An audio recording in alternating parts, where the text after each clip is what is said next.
অসংখ্য অগণিত মেসেজ, অসংখ্য অগণিত ফোন কল, অসংখ্য অগণিত ছবি আসছে, যেই ছবি দেখলে আপনার যে কারো গা শিউরে গেছে। এমনও হয়েছে যে এই ঘটনা ঘটার পরে এমন একজন লোক ফোন করেছে, তার কাছে হয়তো 10 বছর আগে আমি টাকা পাই, সে ফোন দিয়ে হয়তো বলেছে অ্যাকাউন্ট নাম্বারটা দেন ভাই, আপনার টাকাটা অনেকদিন ঘুরাইছি, দিয়ে দিচ্ছি, গিয়েছি এমন একটা কাজ দিয়েছে, ওখান থেকে আমার 1 লাখ টাকা ইনকাম হয়ে গেছে। অর্থাৎ হয়তো বলেছে আমি যেহেতু এই ভিডিও ডকুমেন্টারি নিয়ে কাজ করি, তিনি হয়তো চেয়েছেন যে আমাকে একটা ভিডিও করে দাও, আমাকে একটা ডকুমেন্টারি বানিয়ে দাও, অথবা আমাকে একটা বিজ্ঞাপন বানিয়ে দাও। আসসালামু আলাইকুম দর্শক, নিশ্চয়ই ভালো আছেন সবাই, আমিও ভালো আছি। একটা বিষয় আপনাদেরকে শেয়ার করার জন্য আমি মূলত ভিডিওটি করছি। কয়েকদিন আগে আমি ফেসবুকে একটি স্ট্যাটাস দিয়েছিলাম, একটি ছেলের একটি ইলেকট্রিক হুইল চেয়ার প্রয়োজন, এবং এটি 1,20,000 টাকা একটি হুইল চেয়ারের দাম। সেই চেয়ারটি ইতিমধ্যে ব্যবস্থা হয়েছে, দীর্ঘদিন ধরেই তার এটি স্বপ্ন ছিল। গাছ থেকে পড়ে গিয়ে দুটি পা একেবারে অকেজো হয়ে গিয়েছে, এবং দীর্ঘদিন সাভার সিআরপিতে চিকিৎসা শেষে সে এলাকায় ফিরেছে। ছোট্ট একটি দোকান সে করছে, অর্থাৎ মোবাইল সার্ভিসিংয়ের দোকান, যেটিও প্রশিক্ষণ দিয়েছিল সিআরপি থেকে, সাভার থেকে। তো তার এই দোকানে আসা যাওয়াটা ছিল তার জন্য বড় চ্যালেঞ্জ।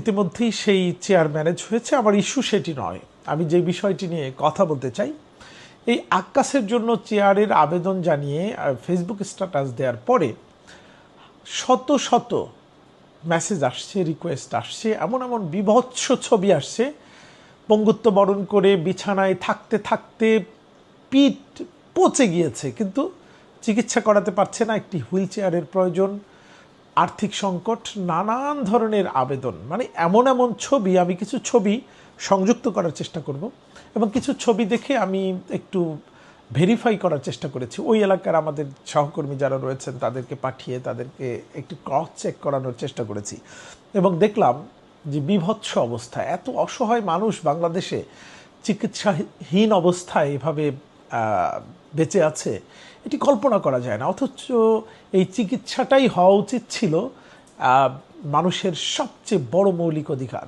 একজন মানুষ অসুস্থ হবে, অ্যাক্সিডেন্ট করবে, এটি একটি স্বাভাবিক ঘটনা, করতেই পারে, কিন্তু তার যথাযথ চিকিৎসার ব্যবস্থা করতে যদি রাষ্ট্র ব্যর্থ হয়, সেই রাষ্ট্র আসলে এই নাগরিকদের জন্য নয়, বা নাগরিক অধিকার সুরক্ষায় রাষ্ট্রের যে কর্তব্যটুকু, সেই কর্তব্যটুকু আসলে পালন করছে না। অসংখ্য অগণিত মেসেজ, অসংখ্য অগণিত ফোন কল, অসংখ্য অগণিত ছবি আসছে, যেই ছবি দেখলে আপনার যে কারো গা শিউরে উঠবে। এবার একটি বিষয় বলি, আসলে আমি আমার বাস্তব জীবনের অভিজ্ঞতা বলি।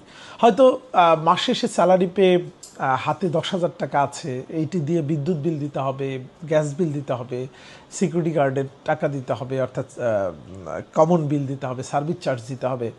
কিন্তু এমন একজন অসহায় মানুষ, তার এই মুহূর্তে অপারেশনটা না করলে হয়তো লোকটা মারা যেতে পারে। আমি এরকম বহুবার ঘটনা ঘটেছে, আমার শেষ সম্বলটুকু আমি দিয়ে তাদের পাশে দাঁড়িয়েছি। কিন্তু আমি এই জাতীয় কাজ করতে গিয়ে আমি আসলে চিন্তা করি নাই যে আমি এই বিদ্যুৎ বিল কি দিয়ে দিব, গ্যাস বিল কি দিয়ে দিব, বা সার্ভিস চার্জ কি দিয়ে দিব, কিন্তু ব্যবস্থা না একভাবে না হয়ে গেছে। এমনও হয়েছে যে এই ঘটনা ঘটার পরে এমন একজন লোক ফোন করেছে, তার কাছে হয়তো 10 বছর আগে আমি টাকা পাই, সে ফোন দিয়ে হয়তো বলেছে অ্যাকাউন্ট নাম্বারটা দেন ভাই, আপনার টাকাটা অনেকদিন ঘুরাইছি, দিয়ে দিচ্ছি। অথবা এমনও হতে পারে যে হঠাৎ করে একজন ফোন করে বলছে যে মুহিব একটু দেখা করো, দেখা করতে গিয়েছি, এমন একটা কাজ দিয়েছে, ওখান থেকে আমার 1 লাখ টাকা ইনকাম হয়ে গেছে। অর্থাৎ হয়তো বলেছে আমি যেহেতু এই ভিডিও ডকুমেন্টারি নিয়ে কাজ করি, তিনি হয়তো চেয়েছেন যে আমাকে একটা ভিডিও করে দাও, আমাকে একটা ডকুমেন্টারি বানিয়ে দাও, অথবা আমাকে একটা বিজ্ঞাপন বানিয়ে দাও। এইভাবে কোনো না কোনোভাবে ম্যানেজ হয়ে গেছে। তো এটি না আমি বলছি এই কারণে যে এই যে অসহায় মানুষগুলো যারা চিকিৎসা নিতে পারছে না, ওষুধ কিনতে পারছে না, হাসপাতালে যেতে পারছে না, উঠে দাঁড়াতে পারছে না, একটা হুইল চেয়ারের অভাবে পেট পচে গেছে, এই জাতীয় মানুষের জন্য আমি এই যে স্ক্রিনশটগুলো দিয়ে দিচ্ছি, অসংখ্য আবেদন, আমি কি বলবো, কি উত্তর দিব, আমি আসলে ভেবে পাই না। তো এই জন্যই মূলত ভিডিওটি করা, এবং এই সব মানুষের অথেন্টিকেশন যাচাই করার দায়িত্ব আমার ফেসবুকে অসংখ্য অগণিত মানুষ আছেন যারা হচ্ছে অনেক প্রভাবশালী, অনেক প্রতাপশালী, অনেক অর্থনীতির দিক দিয়ে তারা অনেকেই সচ্ছল।